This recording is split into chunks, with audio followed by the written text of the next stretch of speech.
Mai, everyone. Welcome. Just wait a few minutes while people join us in the room. Welcome to the 5th webinar of the Learning Over Lunch webinar series. We're so stoked to have you here today. All right, I think we'll get started. So in this series, we'll be showcasing the diverse work, experiences, and insights of violence preventionists from around the motu who are doing primary prevention in action. We post these recordings of these webinars on our YouTube channel, and a colleague of mine will be posting it in the chat. Also, very great news, we've just finalised our next webinar for the 27th of August at 12 p.m. We will be having the fabulous folks from Soundcheck Aotearoa who will share about their experiences doing sexual violence prevention in the music industry. I'm super excited to hear from them. And again, my colleague will share the link to the registration in the chat. So before we go any further, let's begin with a karakia. Feel free to join me. Me karakia tātou. Hake roto. Hake wahu. Kia tau te Māori e kōkerene i ngē peke me ngē heke, ko te rangi Māori e tāku e rapu nei, tihei Māori ora. All right, so before we go any further, I'd probably better introduce myself. I'm Hala Nasr. I use she, her pronouns, and I'm a sexual violence prevention specialist with over 10 years experience in Aotearoa, Australia, and globally.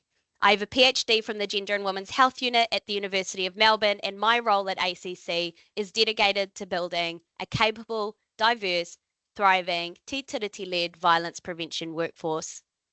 I want to also acknowledge the tangata whenua of Aotearoa and the mana whenua of Tāmaki Makaurau, where I'm dialing in from today. Feel free to share in the chat who you are and where you're calling in from. I know that we've had heaps of international attendees, so really curious to see who's with us today. Now, as I mentioned before, in this series, we'll be spotlighting violence preventionists and their mahi. This means we are exploring their experiences, their insights, their career trajectories, the ups and the downs. The purpose being we want to celebrate and recognise the people behind the mahi and showcase what a career in prevention could look like. We had a few questions in the last webinar about our focus, so hopefully that's clarified those questions for you. Now, when I say violence preventionists, we mean anyone whose mahi, whether in a paid role or in a voluntary capacity, contributes to tackling the drivers and foundations of sexual violence, family violence, and child sexual abuse. We take these to be colonisation, gender inequality or the patriarchy, and structural and role-based inequalities, which are all very much interconnected. Violence preventionists are a really diverse bunch. They can include people who identify as specialists, but it can also include people who work in different settings and communities where their job might, where violence prevention might not be their core function in their job, but where their work still strengthens the protective factors that promote well-being and mana-enhancing healthy relationships or reduces the risk factors for violence. This kind of work is what we call primary prevention. It's work that prevents violence before it's taken place. So, as our webinar series may involve references to sexual violence, family violence, and child sexual abuse, super gentle reminder to be checking in with yourself, how you're feeling throughout, and have a think about any kind of state changes you might need to get through our time together. And remember, if you do need to step out, that's all good. These webinars are recorded, so you can catch up on your homework later. There is also support out there for anyone who might need it. We will share the Safe to Talk website in the chat, but of course, there might be trusted people in your life, friends, family, who you might want to also check in with as well. Okay, so today we're going to be delving into the intersection between violence prevention and rainbow communities. In Aotearoa, New Zealand, the term rainbow is used to describe a diverse group of people who identify with non-heteronormative sexual orientations, genders, or have variation of sex characteristics. This includes people who identify as lesbian, gay, bisexual, transgender, queer, intersex, asexual, or LGBTQI+, and people whose ways of being are culturally specific, so can't always be fully understood through a Western lens, such as Takatapui people. Now, I mentioned earlier, primary prevention aims to tackle the drivers of violence and stop violence before it's occurred. We know from evidence and a lot of practice experience that some of the key drivers of violence include rigidity and policing of gender norms, heteronormativity, and cisnormativity, which essentially bring about social norms that suggest there is something wrong with rainbow people's bodies, identities, and relationships, which there is most definitely not. The resulting inequality and invalidation of rainbow people's bodies, identities, and relationships not only drives violence, but it limits recognition and effective responses that help to prevent violence, which is experienced by all people, including rainbow communities.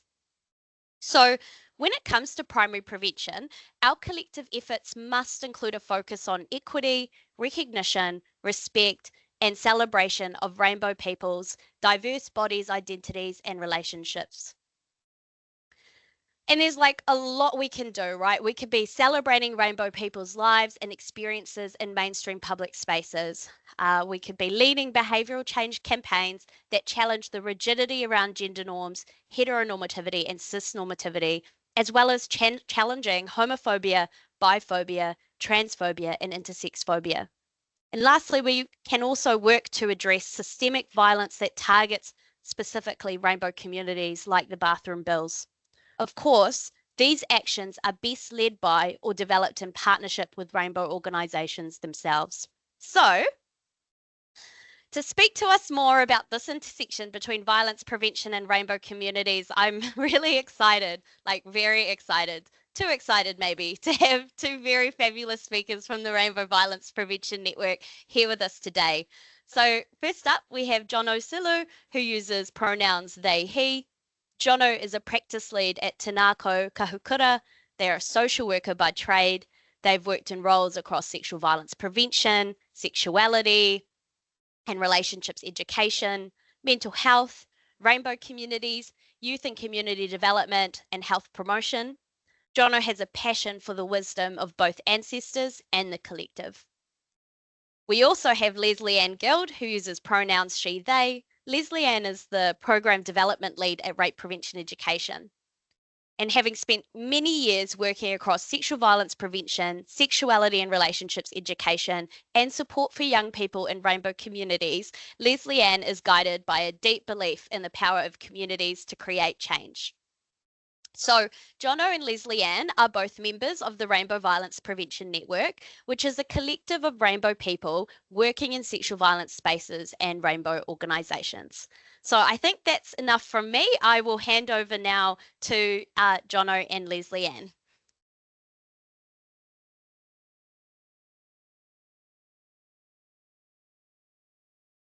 Thank you, Hala.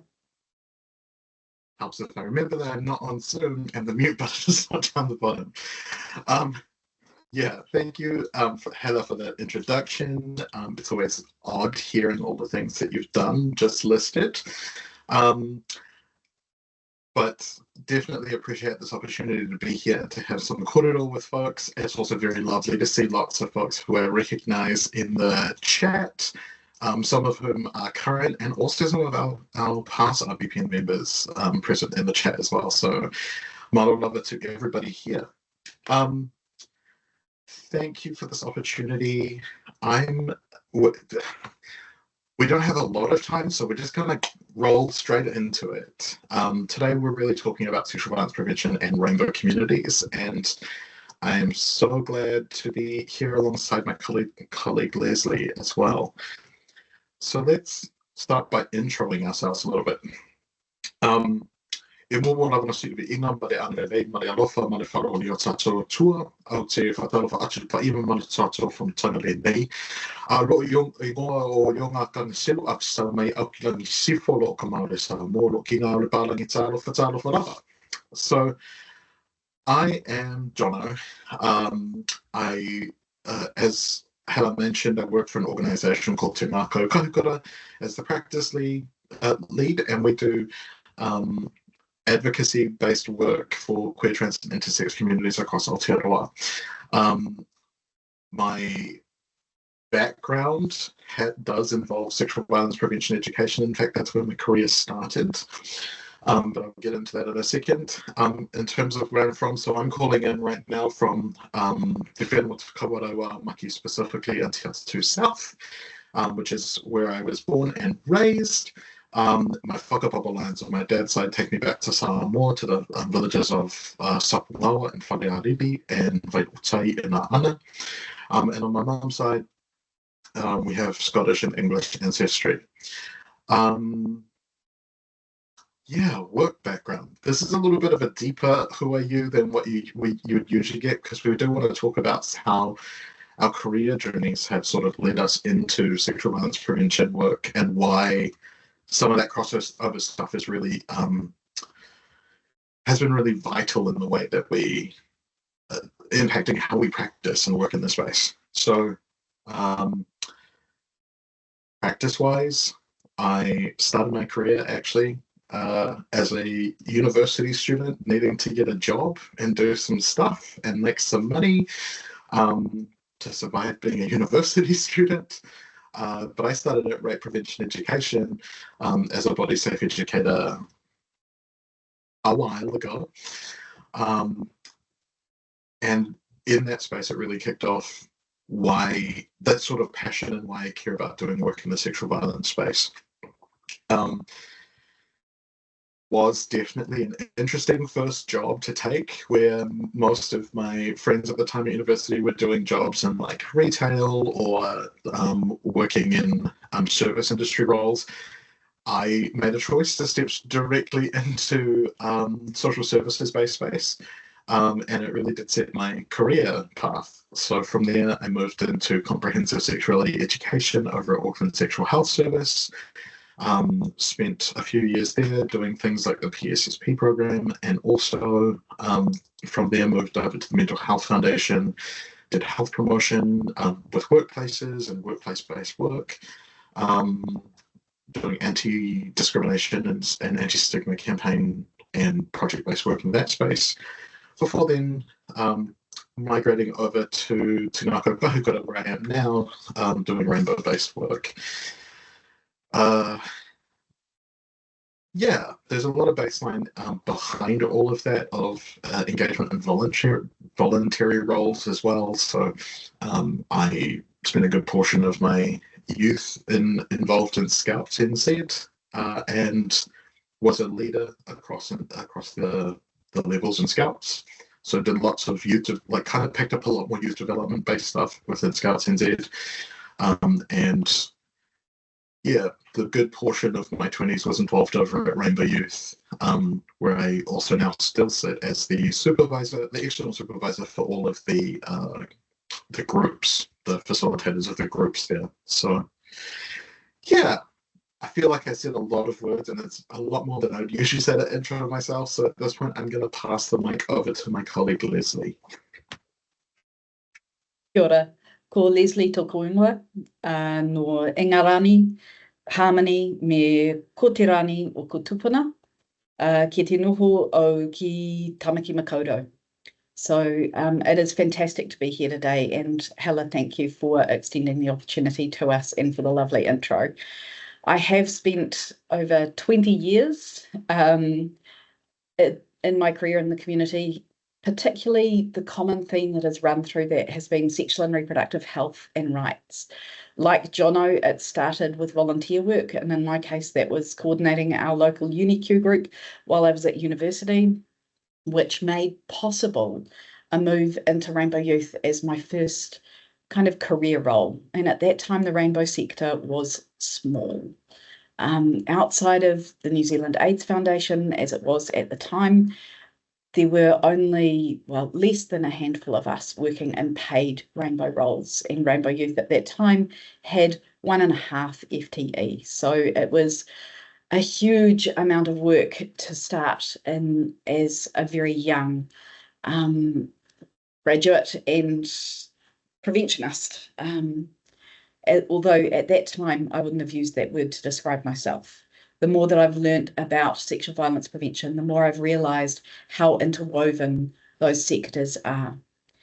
After my time at Rainbow Youth, I moved into what was then family planning and is now sexual wellbeing Aotearoa as part of the health promotion team, and eventually ended up leading the Northern and Midlands region.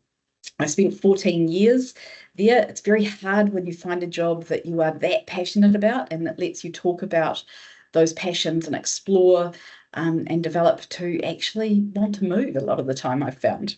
And about 6 years ago, I moved to rape prevention education and became the program development lead. And with that, I really focused into the violence prevention sector and was mentored into that by some amazing preventionists along the way. It's made me really aware, as we'll talk about through this, of the cross-pollination and the support that works between those sectors, and how much our work enables everything that we do as we move through and for others across them as well. And I'll leave it there as well.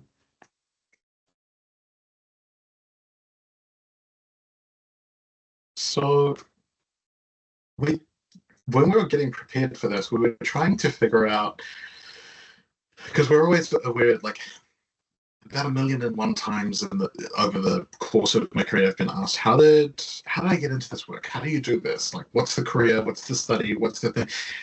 And so when Leslie and I sat down to kind of have a conversation about, like, how did we end up as SVN preventionists? Most of it was accidental. Happy accidents, but still accidental a lot of the time. What we noted, though, is that a lot of the stuff that was in our backgrounds, career-wise as well as personal life-wise, really flowed into what makes us passionate about this work. So, you know, we've both had voluntary roles, and starting from that youth and volunteer experience place, which is not to say that like, it's not that whole thing of like, you know, you should do this for the experience. It's actually really good. We're just not going to pay you. Just come work for us for free because it's good for you. No. For us, that was all about actually experimenting and getting to know and feel into the space and see beyond what's in a JD kind of thing. Really understand what a little bit of a scope of the practice, of the sector, of the related sectors, all of those things, without that pressure of needing to know it and be expert in it because you're being paid to do the work. So that voluntary work was helpful in sort of preparing, but also in weaving in different ways of doing and being when it comes to the actual practice of sexual violence prevention. Leslie, would you like to talk a little bit about the sexual and reproductive health and rights experience stuff? Absolutely. So, as I said, for me, that sexual and reproductive health and rights has been a key theme that has drawn together my career and my work, but it's also become a huge passion. And I think that's true of anyone who is working in these sectors. It's, as we often joke, it's not something that people go into to become rich or famous. It's something that is about a shared passion and a commitment and that driving need to see change in our communities. Often we see things like sexuality and relationships education, rainbow organisations and movements to protect and uphold the rights and the safety of rainbow communities as being somewhat separate from sexual violence prevention. But the truth is that they are interwoven in ways that can't be separated. And it gives us a shared lens for that primary prevention. It might be called public health when we're talking about sexual and reproductive relationships education a lot of the time. And within the sector, we use different languaging, but that approach of really trying to empower people to care for themselves and for others early, and to create environments that are supportive and that foster positive behaviours and that create that change within the community, is something that's shared across. And the longer that you spend in these roles, the more time you spend networking, collaborating, and working across those sectors, the more those lines begin to blur, and we recognise that the same people, such as Jono and I, are moving fluidly between those organisations and are helping to keep that messaging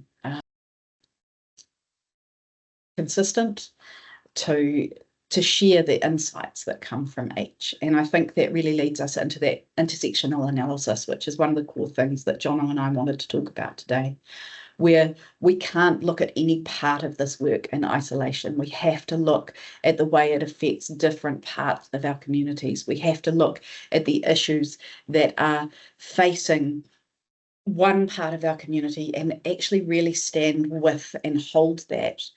If we're going to ignore that, then we can't say that we're truly doing primary prevention, because we're not looking at those drivers of violence or the opportunities for change. Often what I've noticed as well in our conversations, and also more generally just sort of navigating and being part of the work, intersectionality gets used a lot as a framing now, especially in the last kind of 5-10 years. There's more mention and reference to intersectionality, but people don't necessarily always know what that means. And they also don't know what it means to actually practice with an intersectional analysis. Fundamentally, we're talking about solidarity work, and we're talking about positionality and relationality. So for us, as we were preparing for this webinar, we were talking about our own career journeys and what some of the things that we've noticed and observed. That intersectional analysis for us is not just about people's identities, it's also about the physical practice of, like, how do you do that stuff? It's nice to have theory, but what does that look like in practice? And fundamentally, it is intersectional in the context of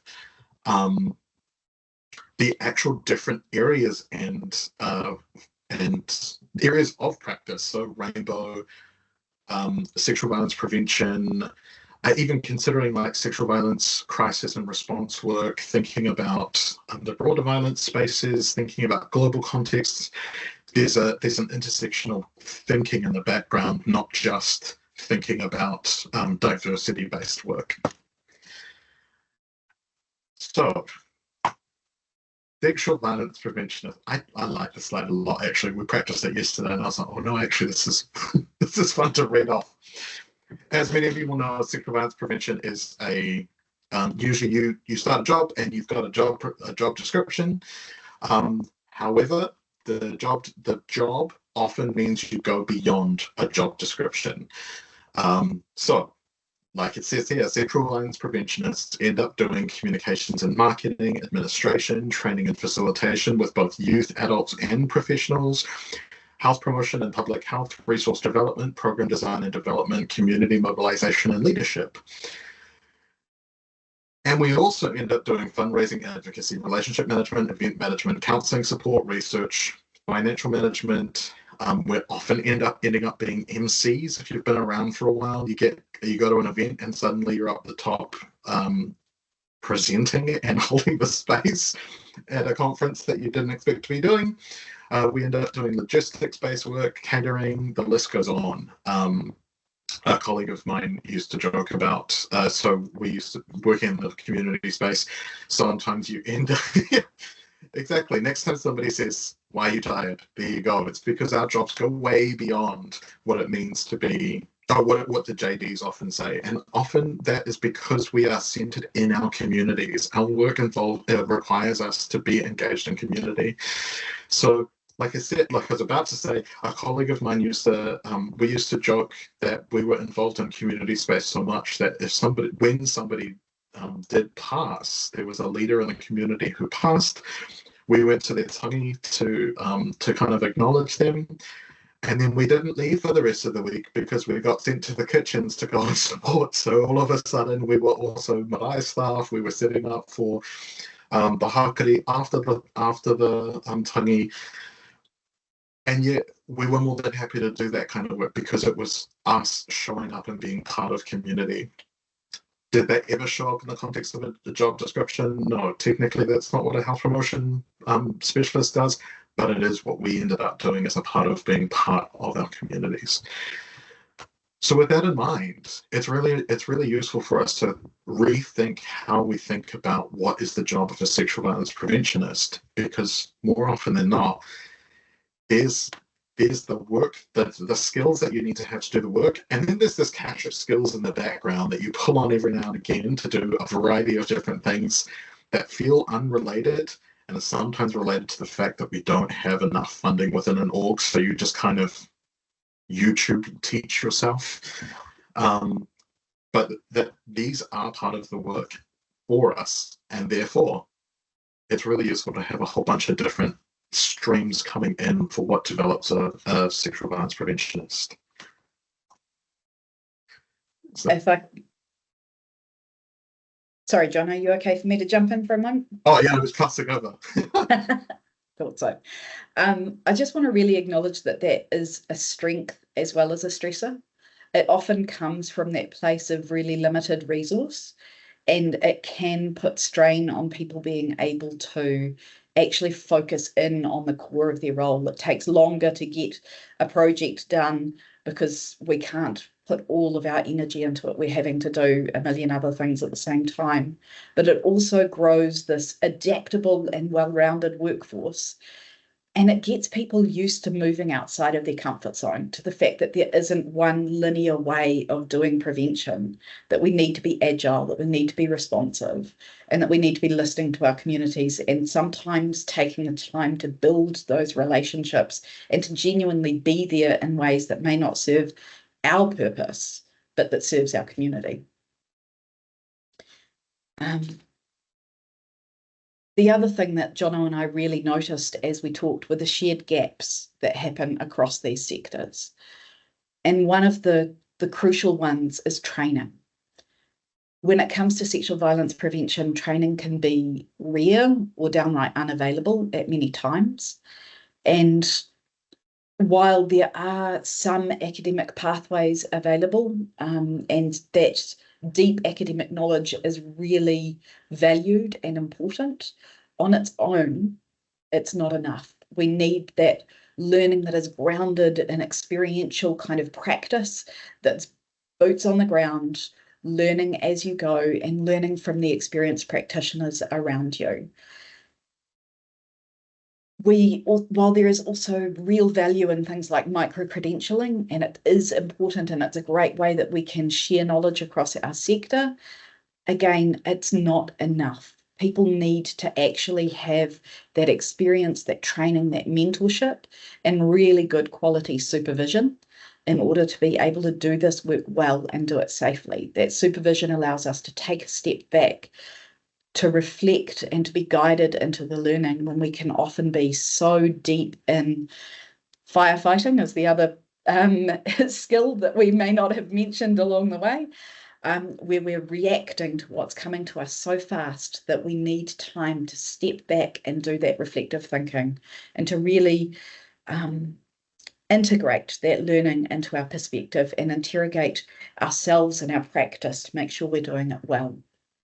Another one of the gaps that we noticed was isolation for kaimahi in these roles, whether that's a rainbow violence prevention practitioner who is trying to advocate for rainbow communities within their organisation and trying to keep that priority while so much pressure is put on their organisations, and they often become the default rainbow expert, even if that is not a part of their job. Or on the flip side, it may be that person who holds violence prevention knowledge who sits within a rainbow organisation and becomes that default expert on violence prevention and even sometimes violence response. whether that is a core part of their role or not. So having networks like the Rainbow Violence Prevention Network actually helps to build safety in, as well as enabling good practice and frankly efficiency, because why reinvent the wheel if someone else has been doing that work and they can share that insight with us? It makes us much more efficient. So that cross-pollination is vital, and we actually do it incredibly well. But it's something that is still lacking and that still needs to happen much more. And particularly, there's a lack of resource to sit behind it and enable that on a practical level.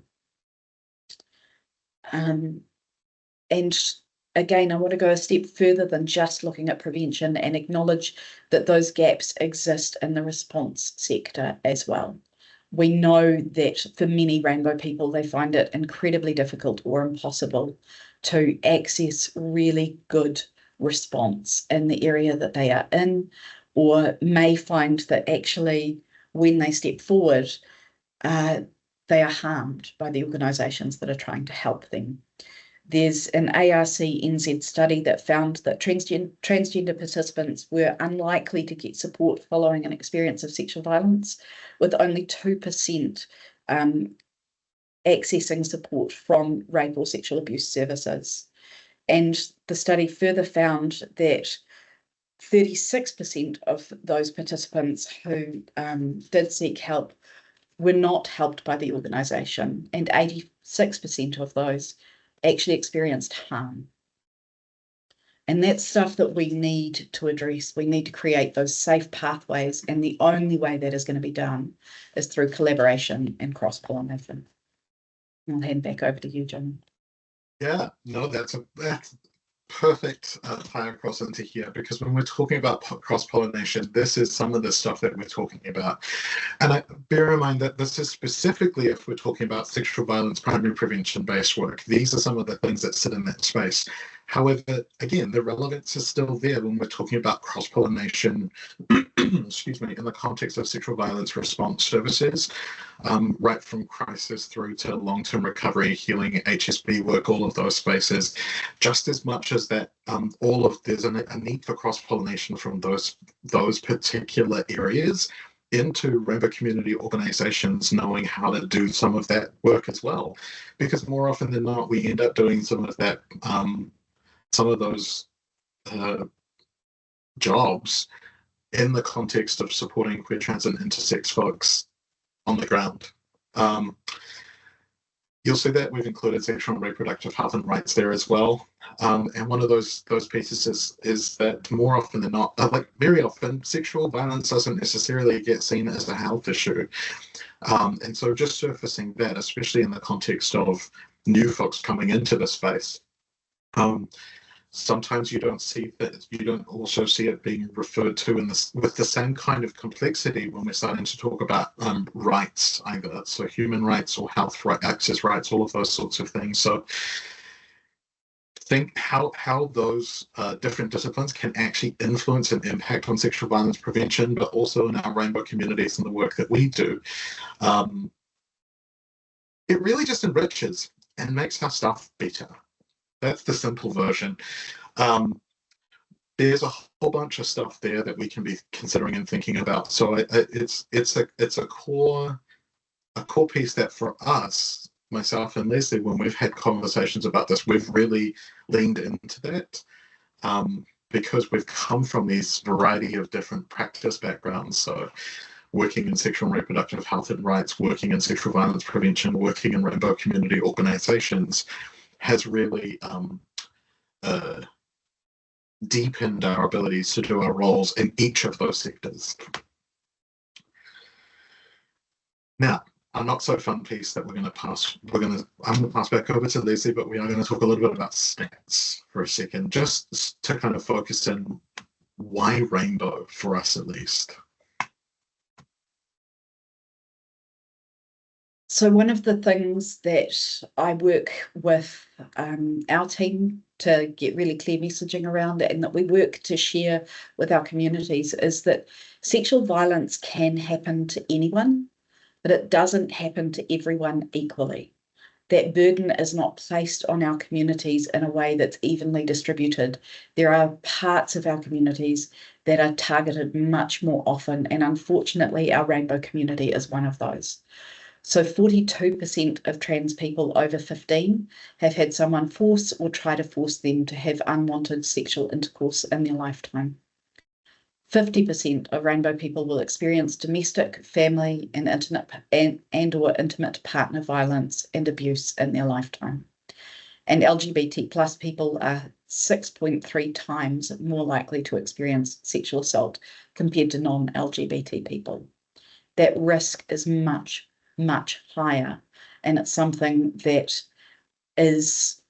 has to be understood with that broader power analysis and looking at how transphobia, homophobia, endosexism, and that rigid thinking around gender drives this violence, as well as much of sexual violence on a broader scale. I'll pass back over to you, Johnny. Yeah, and as a part of a crossover into the next slide, which is kind of looking more about systems at a systems level, I want to acknowledge that our stats are not exactly the greatest. I mean, they're not great levels of stats. That paints a very not great, dire picture of the experiences for rainbow communities. But I also want to acknowledge the fact that because this is still a growing area of developing research, and especially research and statistics at a national level. So if anybody has questions, I can tell you where these stats have come from. And we can also talk to the fact that some of these stats are still not showing the full picture in any deep way, because of the fact that sometimes questions are asked in a particular way that excludes people. So there are methodological issues with some of the research. There are issues with the way that information is gathered. There are issues with the way that we identify what counts as part of rainbow, which again is a really good reason why if research is going to be done, it must involve queer, trans, and intersex people. It's that whole narrative of nothing about us without us. And it can't just be like, oh yeah, what we often talk about in sector as the gay cousin syndrome. Like, I know a queer person, they can come and do the work. I know a trans person, we'll just talk to them and ask and check in with them, because there is a difference between being somebody who's a part of a rainbow community and actually having the background, context, skills, and knowledge to support the development of this kind of work. So I just wanted to highlight that as well.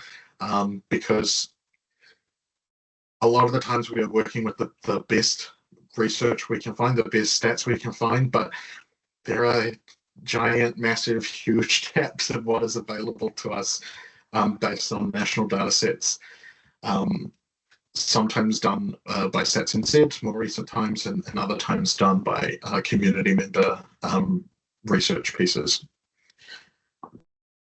And I just want to really highlight there that that can exist in the law as well, and sometimes that flows out. So some of our largest research studies around this are based on legal definitions, and particularly as one example for our trans women, often the way that they experience sexual violence isn't acknowledged or captured under that law, and it's that failure to recognise it can also be really re-traumatising and dismissive or invisibilise the experiences of our community and the challenges that they face. Yeah.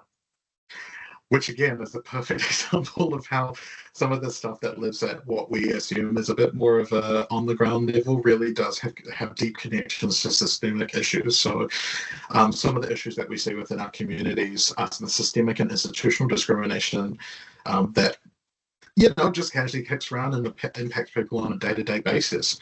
At the moment, currently, in our current national and global context, we're seeing increased levels of violence, particularly in relation to trans communities and trans folks. so many things here. We can point you to about 45,000 different reference points about this, but yeah, just acknowledging that there is systemic and institutional discrimination, and that has a direct impact on who gets access, where we go, how we go, all of those kinds of things. I am moving a little bit quickly through this just so that we've got time for questions at the end. So there's so many more things I can say. I'm just going to put them on hold for a minute. If you really have questions about those things, actually my first protocol would be to point you to Tēnā Koukaukura's website, because we've got some pretty good analysis of issues that queer, trans, and intersex folks face in Aotearoa. An expansive gender analysis. We often talk about a gender analysis in the context of sexual violence prevention, but we don't always necessarily think about what an expansive gender analysis looks like, how that might actually impact and give us a better depth and breadth of understanding of how violence impacts queer, trans, and intersex folks, but also how violence impacts on cisgender folks too. What we have noticed is that often when people talk about rainbow stuff, they immediately go to a place of sexuality, and they don't think necessarily about gender. They don't think about innate variations of sex characteristics. They only think about gay, lesbian, bisexual. And yet, expanding a gender analysis does a lot for acknowledging how violence plays out, the drivers of violence, and also ways that we can look at long-term recovery from experiences of violence. As Leslie mentioned earlier, the ARC report on transgender experiences of help seeking for sexual violence and family violence. We've got some stats there, really not great. And generally speaking, that talks to the fact that we have a lower access of service. So in some cases, folks have experienced violent attitude trying to access service and support. Sometimes you're not allowed to access service and support. Sometimes it's difficult to even talk about the kind of relationships that you're having because it's assumed cis normativity, heteronormativity, endosex normativity. Finally there, just acknowledging that often people immediately go to a place of, oh, well, okay, cool, let's get some rainbow training and rainbow stuff in here. It's also important to acknowledge that the rainbow sector that we could talk about is a developing field, and it's a developing field of practice within an Aotearoa context. We are thinking about what's happening at a global level and what stuff that we can see there, but we're also trying to make it relevant in an Aotearoa context.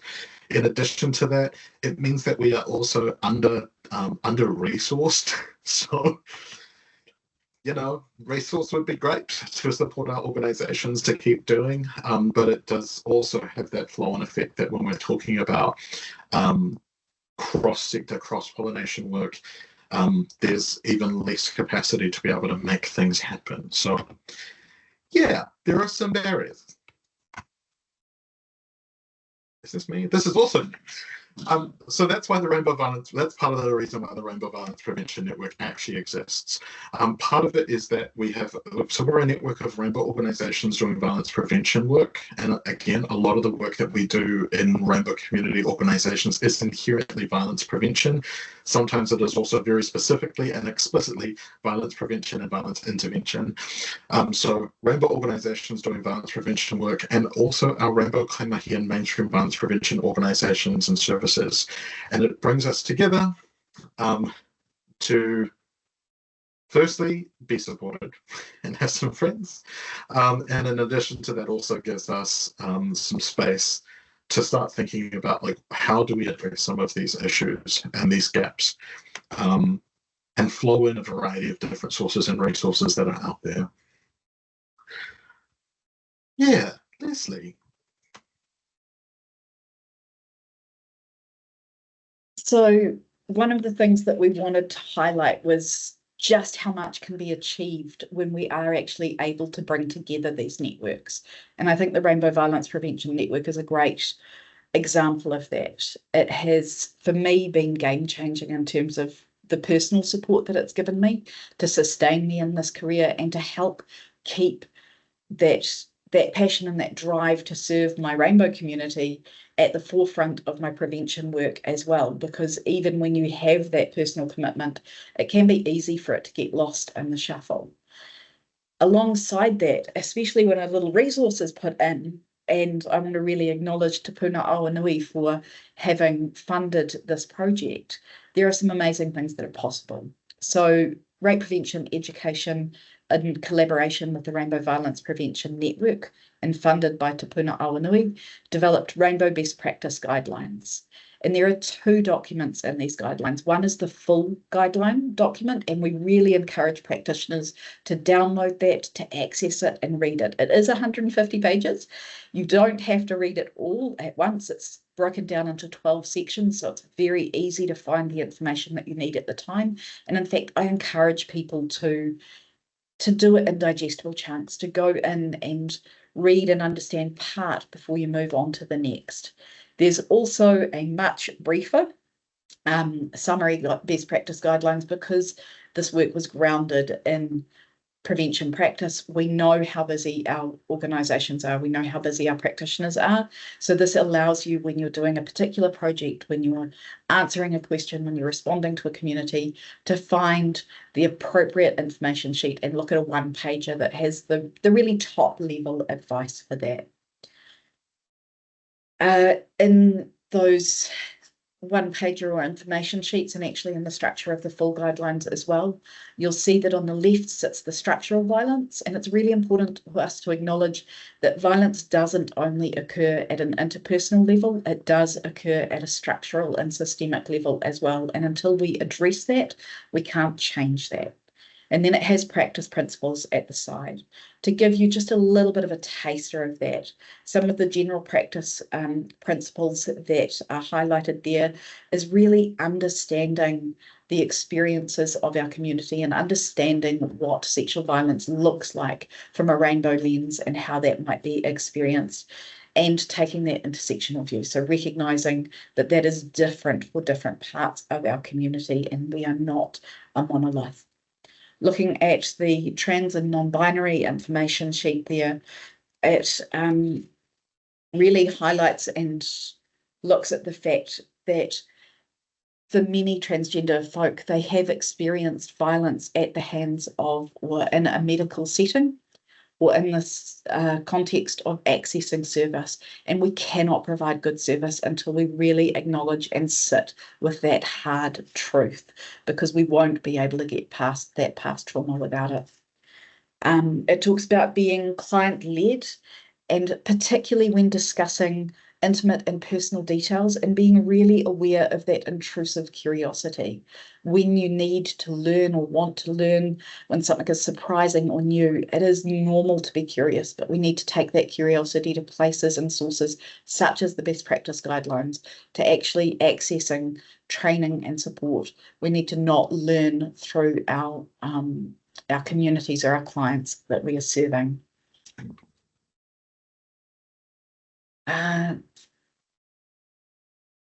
Yeah, I think it also woven through the document helps us to understand that gender essentialism and that really binary view of gender and that restrictive view of gender sits at the heart of or as a driver of much of the violence against our communities.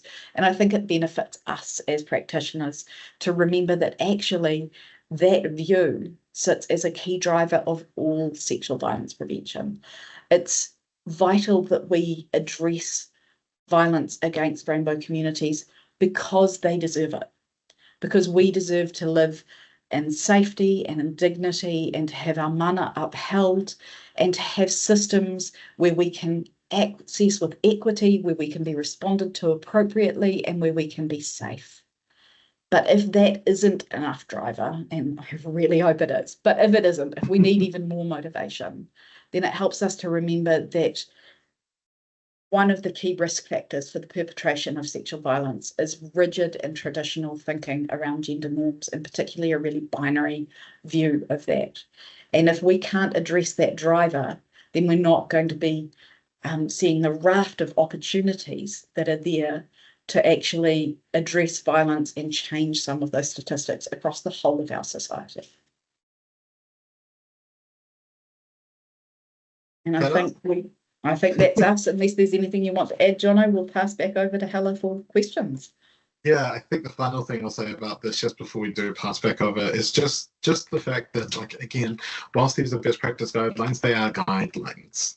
And so for all of our practitioners out there, these aren't tick box. They're points to start considering and thinking. And I just want to acknowledge how much you might take one of these sheets and actually take it to supervision and sit with your supervisor and explore it and think about it, or think about it in your team context. Because they really do, they really are start points of conversations. And the reality is, in order to be responsive, you've got to be in a relationship. So figuring out what being in a relationship actually means is kind of fundamental with this. But it's there. We've got some points. We've got some things for you to think about. Cool. All right. Hala. Thank you so much, folks, for so generously sharing your experiences in the mahi, Jono and Lesley-Ann. Just a reminder to our audience, you can quickly pop some, any last minute burning questions in the chat. But I wanted to get us started. And there were so many gems.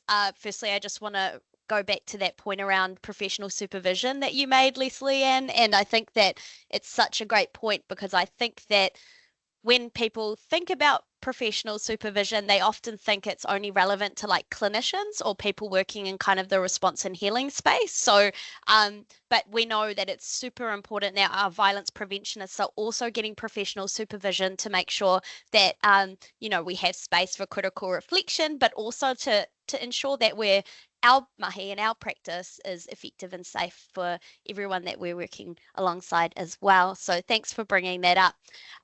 So I do have a quick question, and it's one of the many benefits to being the host, as I get to ask my question first. Sorry, folks. The question I had is that it sounds like having a network like Rainbow Violence Prevention Network has been like not only pivotal to like successful advocacy for rainbow communities and the intersection with violence prevention, but also for your like professional well-being and development. And I was curious, what are the sorts of things that have made the network successful, and are there opportunities to strengthen it further? Shall I talk to that one, Jono? Okay, so I think one of the things that has really supercharged the network over recent years was not only having the opportunity to apply for funding for projects, but actually being funded to pay a coordinator to do that logistics and scheduling work. When you have a diverse group of incredibly busy people across more than 12 organisations, it's difficult to bring them all together. It's difficult to actually find those times or to keep it on keep that ship on course. So having had our amazing coordinator, Camellia, who is now our lead for the organisation, brought on board, has made a massive difference. So I think really valuing and resourcing that is important. And it's also been really useful to see government departments and entities accessing through the network. So they're not getting the voice of a single one of our organisations. They're able to bring it to us collectively and really honour and respect that collaborative work and voice.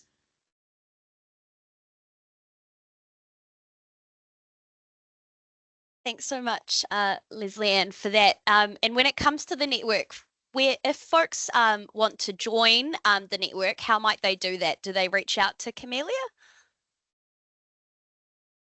Pretty much. That's the process. So we do have a process, and because it is a collective process, it's a little bit slower than usual, and we are also reviewing some of the ways that it's structured, because there is work that has to be done, but there's also a place for connection as well. So we're doing some thinking and reviewing based on experience, but the short answer is the best thing is to email through to Camellia, who I see is, or at least was, here on the webinar somewhere in amongst all folks, but Camelia's details are also up here on the slide. Oh, there's Camellia. Awesome. Yeah, Camelia's here today. Thanks for joining us, Camelia. Shout out to the new lead. I also we have a question from the chat. They say, love the discussion around supervision and what is often a lack of practice-centered training for folks. Question is, if you could have all the resources you ever dreamed of, sorry, I laugh because like, oh my gosh, that's a big dream.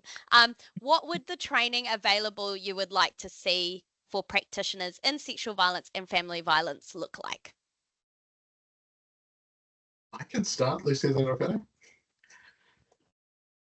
It's actually a really interesting question. I did catch that as we were going through, and I think one of the main things that I've been thinking about is not actually individual training pieces. I think, one of the points that we were talking through was the fact that training is often put to, we want to get some kind of a academic pathway to training. So you have a degree and that gives you some level of safety as a practitioner because we know that you've got a baseline of information or practice or skill or whatever. And then there's the approach of micro-credentialing with like going on short courses or one-day trainings. And what we know is that those things aren't necessarily the most useful because it's not embedded practice. I agree with Leslie, actually also as a supervisor of a lot of sexual violence preventionists, which I always forget about saying in places like this. But as a supervisor, it's really important that we do have, I think it's important that supervisors understand the importance of practice-based and practice, like actually having practice under your belt and knowing what it means to work in a sexual violence prevention space if you are supervising sexual violence preventionists. So some of that sort of actually giving people experience in those places, building networks. I think I saw somewhere in the chat there's a group of clinicians who are getting together to create professional supervision spaces. That's a really important thing as well because it's got a specific focus on violence, which means that you've got folks who can understand what it means to work on the front line. So that supporting those kind of initiatives and things like that, I think are really vital in the context of this. The other thing is ensuring that all of our prevention organizations are still given still given resourcing to continue to provide that on-the-job professional development, whether that's for their own staff or for like staff in their sibling organizations around them as well. Leslie? Yeah, I just really talk what you're saying. It's an and approach. So I think it is fantastic and would be great to see things like academic papers that people can pick up, especially without having to do an entire degree, recognizing that for many people, they come to this work later in careers or partway through careers and don't necessarily have the ability to stop and pick up a new degree to be able to work alongside that. So that micro-credentialing work can be really useful when it's integrated into broader practice. Things like the Tor Nest conference that happens is incredibly valuable for being able to share and collect that work. But it's also about creating sustainable and thriving organisations in the sector and really supporting those violence prevention specialists and those rainbow violence prevention pieces of work and specialists in rainbow organisations so that they're able to train both their own staff and others. Such great points there, and I think we have time for maybe one more question. We have one in the chat asking about what's next for the network. It's super curious. That is a great question. It's also a really tough question from the perspective of in the current environment, and I'll tell you what, it's really difficult to do this work. Funding is drying up and disappearing all over the place, not just from the government sector, but also in philanthropics. There are safety concerns that we have to take into account as well, especially for our trans whānau, because a lot of our visible trans whānau are being targeted by not so savory individuals from a particular side of the political spectrum. There's a decentering as well of I'm not the hugest fan of this framing, but there's a decentering of DEI-based work as well, and so it's one of those kind of situations where we're definitely moving into more of a brace and hold sort of situation, where we're trying to just keep moving. It's a little bit just keep swimming for the network at the moment.